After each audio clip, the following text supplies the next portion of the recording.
يا أيها الذين آمنوا استعينوا بالصبر والصلاة إن الله مع الصابرين ولا تقولوا لمن يقتل في سبيل الله أموات بل أحياء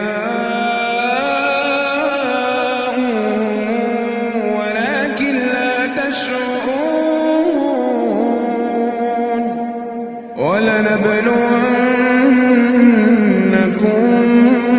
بشيء من الخوف والجوع ونقص من الأموال والأنفس والثمرات وبشر الصابرين